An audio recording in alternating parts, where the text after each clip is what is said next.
Captain Solen stood alone in the center of the interrogation chamber, while the footage played for the 7th time. Not battlefield footage, not the official version, not the version command had shown to soldiers to explain the retreat.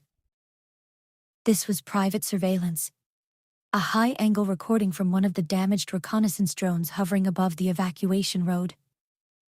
The image flickered. Smoke rolled across the road. Reach medics dragged civilians toward shielded transports. Rival house soldiers surged forward. Then Plum appeared, purple hair tied into piggy buns, black armor covered in dirt, staff in hand. Grinning like the battlefield had personally offended her, and she had decided to take it personally. The footage slowed. There. The moment command cared about. Plum and Solen facing one another. Weapons lowered, eyes locked, talking. Not fighting. Talking. The recording froze. The chamber went silent. Commander Vare stood near the display with both hands clasped behind his back. He was a tall man with a shaved head, pale eyes and the emotional warmth of a locked weapons cabinet. He did not look angry. That made it worse. Explain. Solen kept her face still. There were civilians behind her. Vare turned slowly. That is not an explanation. It is the only one that matters. A few officers standing along the chamber wall shifted, not approving, not objecting, just uncomfortable. Good. They should be uncomfortable. Vare tapped the display. The footage resumed. It showed Solen striking one of her own soldiers when he tried to fire into the evacuation route. Paused again. That man was following orders. Solen's jaw tightened. That man was shooting at children. The evacuation route was a valid disruption target. No. The word came out before she could stop it. The chamber chilled. Vare looked at her. Solen straightened. No, Commander. A pause. Medical transports, family groups, unarmed civilians. That was not a military target. Vare studied her for a long moment. Your compassion is becoming inconvenient. Solen almost laughed. Compassion. That was what men like him called basic decency when it got in the way of ambition. She said nothing. The commander stepped closer. You were ordered to cut the evacuation route. I was ordered to prevent Reach reinforcement movement. You were ordered to obey. Solen's bright green eyes lifted to his. I am not in this house to kill children. The sentence landed like a thrown blade. For the first time since the interrogation began, Vare's expression changed. Barely. A flicker. One of the junior officers looked down. Another swallowed. Vare noticed. Of course he did. His voice softened, which made it sharper. Careful, Captain. Solen held her ground. I have been careful. She pointed toward the frozen image. That's why half those civilians are still alive. Silence. The commander watched her. Then slowly, he smiled. It was not a kind smile. No? He turned back to the footage. Half those civilians are alive because Reach arrived earlier than expected. Another tap. The image changed. Now Plum filled the display. Laughing through smoke, dust on her face, eyes bright, alive in the middle of chaos. Her. Solen's stomach tightened. She did not let it show. Vare continued. Plum of Sparkle Doom. I know who she is. Good. The footage shifted again. Aurora, Ellie, Mira, Plum. All standing together across different recordings. House Reach wins because it builds loyalty faster than its enemies can manufacture fear. Vare's voice was quiet. That makes them dangerous. Solen said nothing. Sparkle Doom is not merely a faction anymore. Images flashed. Aurora speaking to Valacrest civilians, Mira renouncing her birth house, Plum shielding children, Ellie coordinating troop movements. They are a symbol. Another pause. Symbols must be broken publicly. Solen finally spoke. You want me to attack them? No. Vare turned. I want you to join them. The room seemed to narrow. Solen stared. The commander smiled again. You created an opening. He gestured toward Plum's frozen face. Use it. Solenne's fingers curled slowly at her side. You want me to spy? I want you to become trusted. By Plum. By all of them eventually. His eyes hardened. But yes, begin with her. Solenne looked at the screen. Plum was caught mid-smile. Ridiculous. Bright. Impossible to place beside battlefield smoke. Vaya stepped closer. Earn her affection if needed. Something ugly moved beneath his voice. Solenne hated him for it. Feed us what you learn. And then, when the moment presents itself, he leaned close enough for only her to hear. Kill her. Solenne did not breathe. Vaya continued. Make Aurora reach watch. There it was. The real order, not strategy. Cruelty with paperwork. Solenne slowly turned from the screen. Why Plum? Because Aurora is too guarded. Mira is too protected. Ellie is too suspicious. He glanced at the screen, but Plum feels everything loudly. Another pause. If she dies, the others bleed. Solenne's voice came out flat. That's your plan? That is one step. Toward what? Vare's smile vanished. That is above your station. Solenne stared at him, then slowly gave the required nod. Understood. Do you accept the assignment? Every instinct in her body screamed, not because she feared Sparkle Doom, because some part of her already knew the answer she was about to give had nothing to do with loyalty. She bowed her head.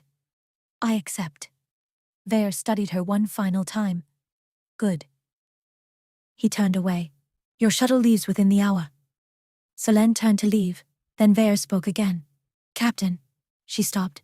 If you hesitate again. The chamber went still.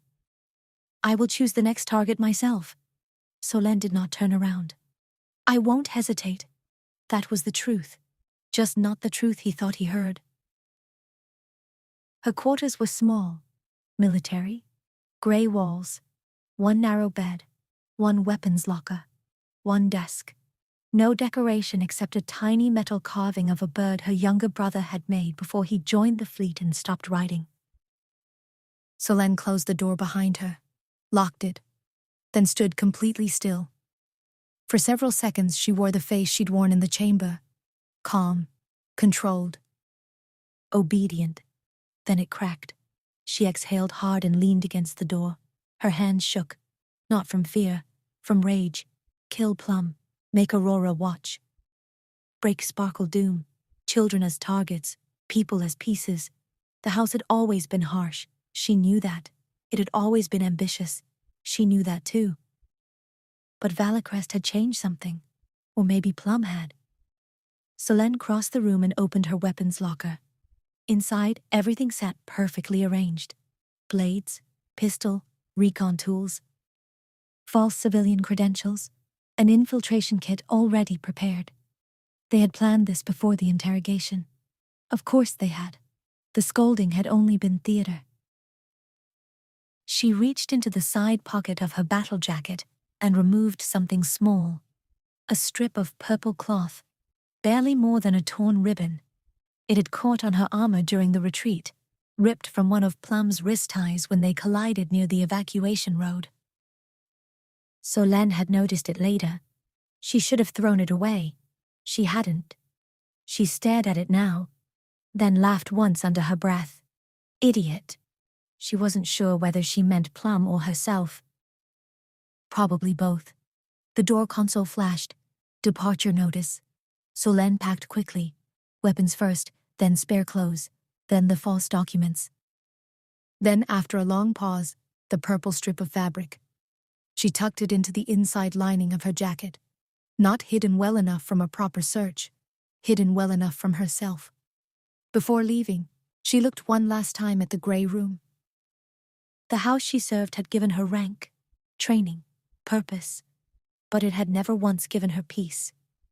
Solenne picked up her bag. All right then. Her voice was quiet.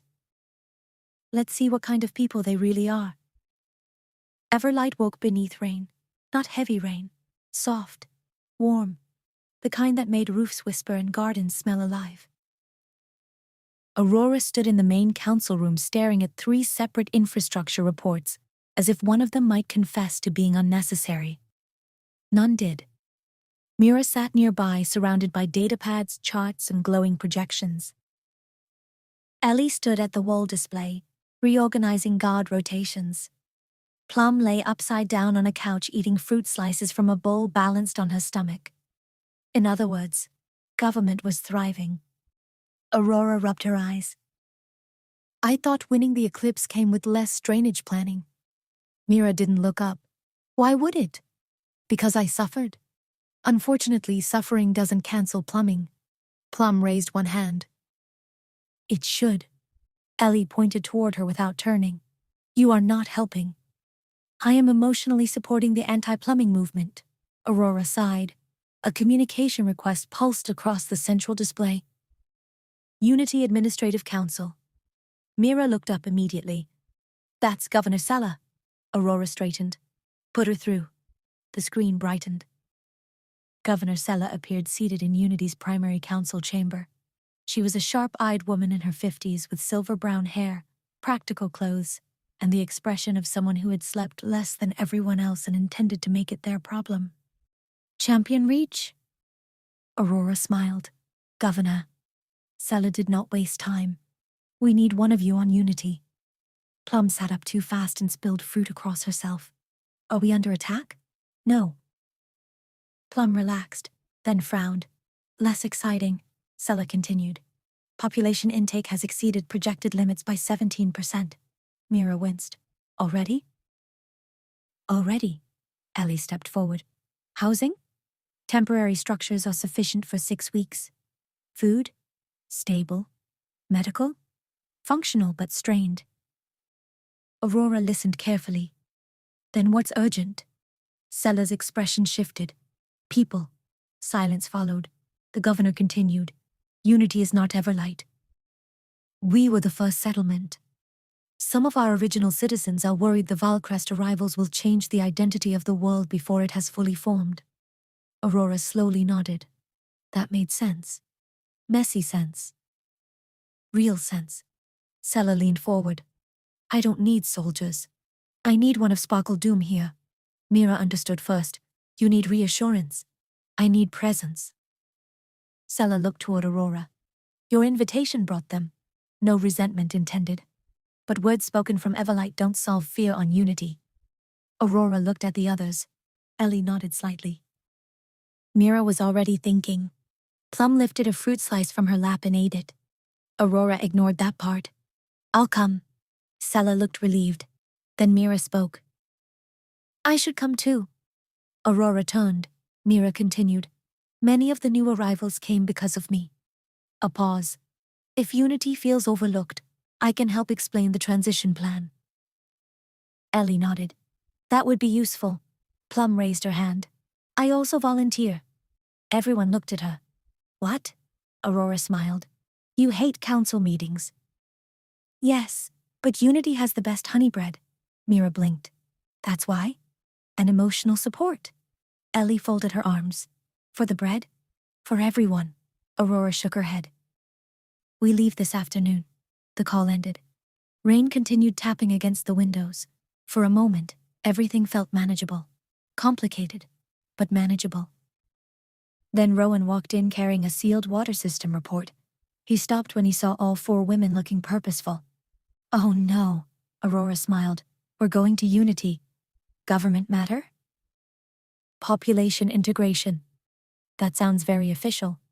It is. Plum pointed at him. Also honey bread. Rowan nodded gravely. Equally important. Aurora took the report from him. Their fingers brushed. Tiny, brief, still enough for Plum to gasp like someone had stabbed a theater curtain. Aurora didn't even look at her. Don't, Plum grinned. I said nothing. Your face did. My face is expressive. Rowan smiled. I'll make sure Everlight doesn't collapse while you're gone. Aurora raised an eyebrow. Can you do that? No. Honest. But I can stop at least 3 pipes from doing something dramatic. Good enough. The shuttle to Unity lifted through rain 2 hours later. Aurora sat beside Mira. Plum sat across from them, suspiciously quiet for once. Ellie reviewed reports near the front. Aurora noticed Plum staring out the window. Not daydreaming. Thinking. Dangerous territory. You all right? Plum blinked. Yeah. Aurora waited. Plum leaned her cheek against her palm. Do you think someone can be on the wrong side and not be wrong? Mira looked up. Ellie did too. Aurora studied her. This was not about politics, not entirely. Yes. Plum stayed quiet. Aurora continued. People are born into sides. A pause. Choices matter more. Plum nodded slowly. Yeah. Aurora smiled faintly. Thinking about Captain Selene? Plum's eyes widened. No. Everyone stared. Plum sighed. Fine. Yes. Mira softened. She helped you protect civilians. She did. Ellie sat back. She also retreated with the enemy. I know. Aurora leaned forward. Both can be true. Plum looked at her. Aurora smiled. That's the annoying thing about people. Plum looked back out the window. Far below, Everlight shrank beneath gold clouds. I think she hated what they were doing. Mira nodded. Then maybe she'll have to choose what she does next. Plum said nothing. Inside her jacket, the folded after-action report from the evacuation road remained untouched. She had read it 3 times. Captain Selene had been marked as disciplined, but under review. Plum didn't know what that meant. She knew she didn't like it. 3 hours after Sparkle Doom left Everlight, a civilian shuttle entered the planet's outer approach lane. Its registration was clean. Its markings were neutral.